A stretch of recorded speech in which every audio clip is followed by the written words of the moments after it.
Have you ever felt like people aren't fully connecting with you? Like maybe you've been told to make eye contact, but it always ends up feeling awkward or intense? Trust me, you're not alone. Today, I'll show you why mastering eye contact can change everything from building trust to boosting confidence and how exactly you can do it.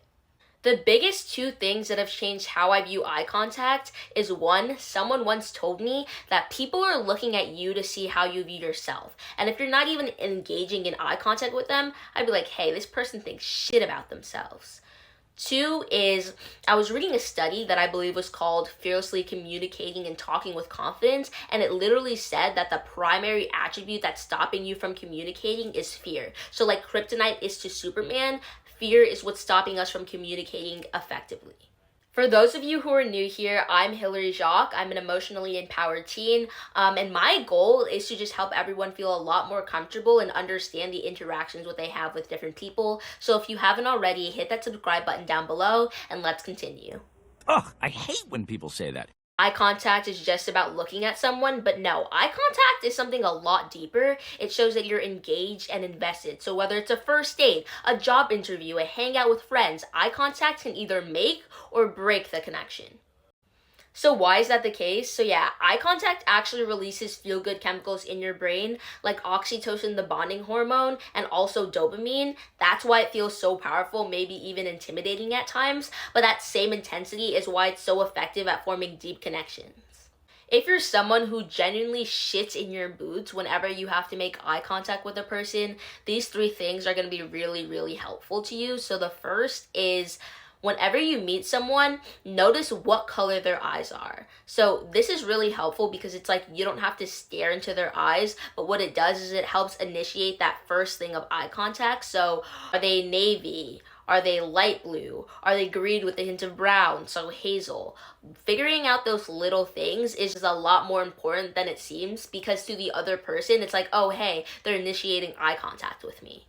The second trick is mirror practicing. So what I want you to do is look into the mirror 10 to 15 seconds a day and literally just stare into your own eyes. And I know it feels weird, but it actually works because gradually you'll build the confidence to do the same with others. And the third thing that I say is act like you have blue eyes. Literally, blue-eyed people literally stare at you like this. And if you have blue eyes and you're watching this video, get on your A game, because 99% of the time, you know when someone has blue eyes. There's no way you cannot know because they're staring at you like this.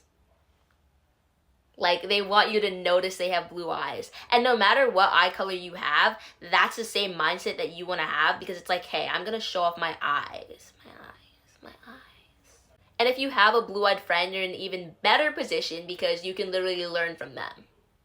And if you can't even get up to those three tricks and you're still having trouble with eye contact, this is something that I used to do a lot during COVID or whenever I was in a video call, and it's something that you can do in video calls or FaceTimes, and that's using this 50-70% rule. So basically in this 50-70 rule, what you do is you give 50% of eye contact while speaking and 70% of eye contact while listening for 4 to 5 seconds at a time, and you can just try this in video calls and gradually build up the confidence so that you can do it more in person.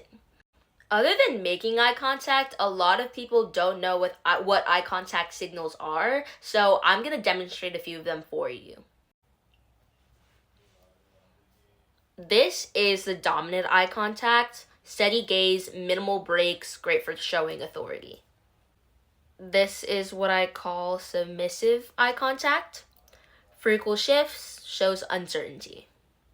Engaged eye contact, paired with nods or smiles and shows that you're actively listening. And this is distracted eye contact, where you have darted eyes or fidgeting. And now for the rest of my viewers here who are kind of ready to take a step up and move into actual eye contact tricks that you can do, this is where I come in. So let's start off with the clock method. So the clock method is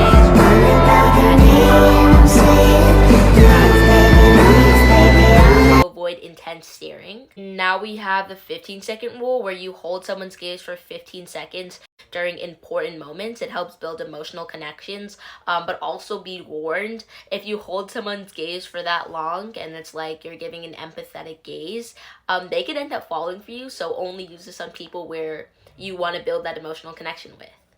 Now we have the infamous triangle technique, which I feel like a lot of people think they know how to do, but they don't. It's where you look into the left eye of someone, you look into their right eye, and then you finally look back down at their lips, and then you slowly bring your gaze back up to them.